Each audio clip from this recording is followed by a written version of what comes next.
What makes a man instantly unattractive to you? Story 1. How they treat women they find unattractive. As a woman on the receiving end of this, it's a huge indicator of what kind of person they are. Reply 1.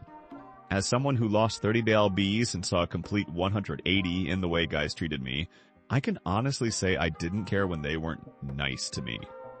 I didn't care that they didn't hold doors open or offer to carry stuff or give me random free crap. The worst, the absolute effing worst part of being chubby was how I couldn't have a remotely normal interaction with a guy without him thinking I was into him. It was so effing frustrating. Like, I was never even attracted to any of these guys. I'm pretty picky myself. We would just be working on a project together or laughing over our shared Frasier obsession. And all of a sudden, I could literally see the moment when it occurred to them that I might get the wrong idea. They would suddenly either withdraw/act cold, or they would start spouting off about their girlfriends. It was as humiliating as it was frustrating. Since losing the weight, I've actually had a couple of these guys confirm that they didn't want to lead me on, so they took care not to be too friendly. I just remember wanting to scream, "Dude, I'm not even into you," every goddamn time it happened. Edit. Okay, Reddit has convinced me that fat girls and most guys have very similar experiences when it comes to people's propensity for misinterpreting regular social interaction for a romantic overture. It sucks. Reply 2. I remember that so much. If I talked to men at all, they thought I was interested and then would act weird to make sure I wasn't. Sorry, I just thought you were a decent human and we were just talking. Reply 3. Same hat. I rarely feel attraction to anyone at all, but when I was overweight it felt like every man I spoke to would eye me with apprehension, a wide berth, and make a point of awkwardly shoehorning in mentions of a girlfriend. In some ways, it was more brutal than the rejection I felt when I actually asked someone out and they declined because these were men who I wasn't interested in, who I was just trying to talk to about normal topics or work affairs, who needed to make me feel rejected in a way I wasn't even angling for. When I lost all the weight and hit average size, this stopped happening altogether. I was prepared to be treated better overall after stories I'd read. Nothing prepared me for how swiftly men stopped being afraid of me. Reply 4. That's awful. I think some people frame sexual attraction as the ultimate indication of worthiness as a person, but it definitely is not. Reply 5. As a guy, this happens with women all the time too. The sudden withdrawal, or bottling up, or worse, being offended, when literally no hint of attraction was given. Story 2. If they start shooting out loads of bad sexual jokes as a way of communicating their discomfort around women they find attractive. Story 3. Someone who can't respect boundaries. Trying to push you into being more than friends, trying to get you to have another drink, trying to make you divulge more details on your life than you like, trying to initiate sex when you've said you're tired. It's insufferable at all levels. Reply 1. I had a guy confess his feelings for me, and then went for grabbing my boobs immediately after kissing me, and then asked about 6 times if we could go off and have sex. When I declined, he then asked if we could just lay together to sleep and not do anything, as if grown adults actually do that, LMAO. The next day he asked me for a quickie. This was after knowing me 24 hours. The worst thought is when you decline a proposition, and they keep pressing you into explaining why not. Had a guy do that to me at a bar a couple of months ago.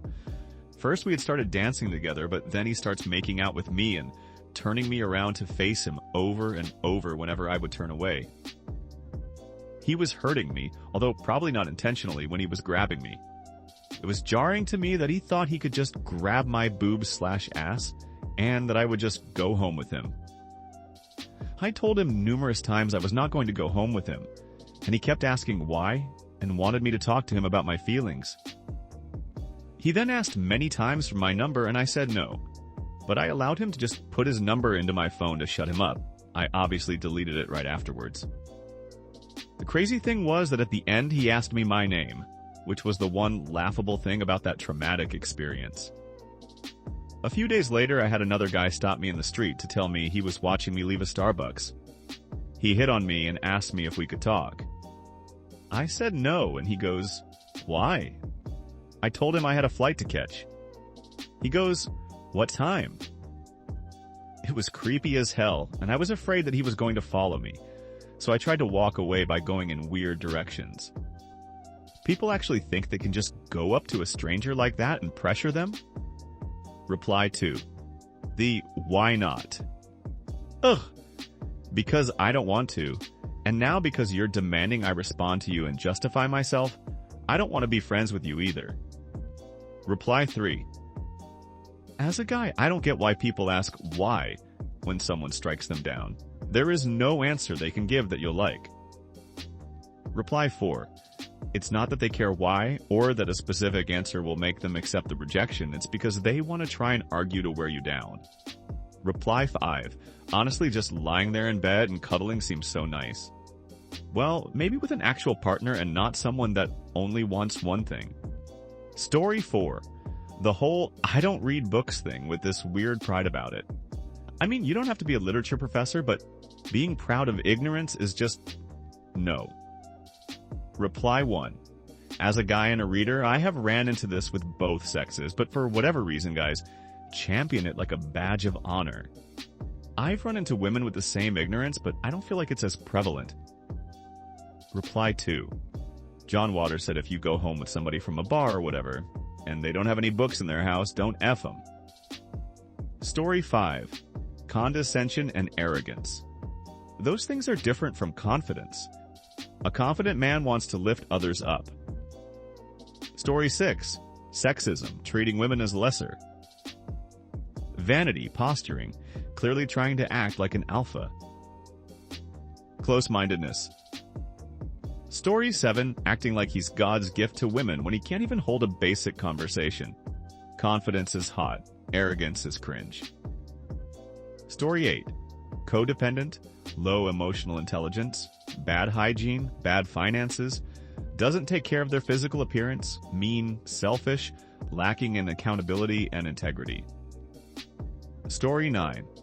Sexualizing everything about you, especially during early stages of dating, low efforts towards you, judgmental, talks crap about others, can't get their crap together, can't communicate, always complaining about their.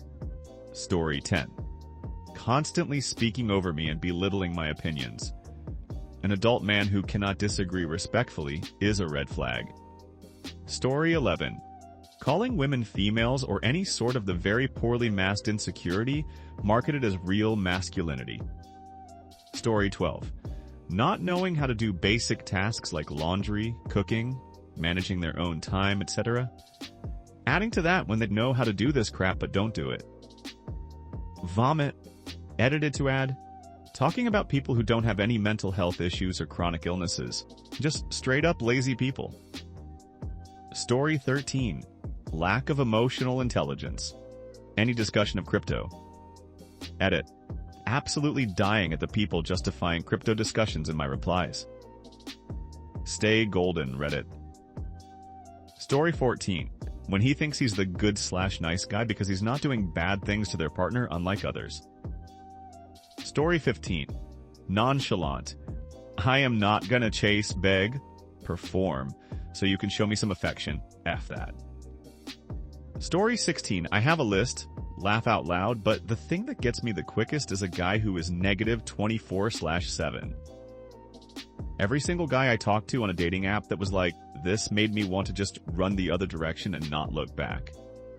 I know we all have our moments, and it's understandable, but holy crap, within the first 5 seconds, and it's a barrage about how bad their life is. Nothing positive at all. Story 17. Using terms like alpha/beta, etc.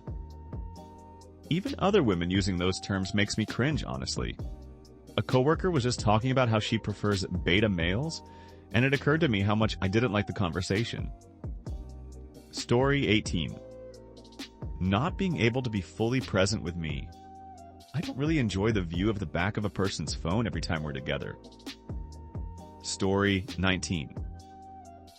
The moment they get worried about looking gay, I find nothing more instantly repulsive than someone being so insecure about their own masculinity. Story 20. someone who brags, talks over people, rude to service industry people. One or any of these and I've lost interest completely. Thanks for watching until the end. If you have a similar story to these that you want to share with us, please leave it in the comments below. If you enjoyed this video, please leave us a like and subscribe. For more videos like this one right now, please stop by our channel. Thanks again, and see you next time.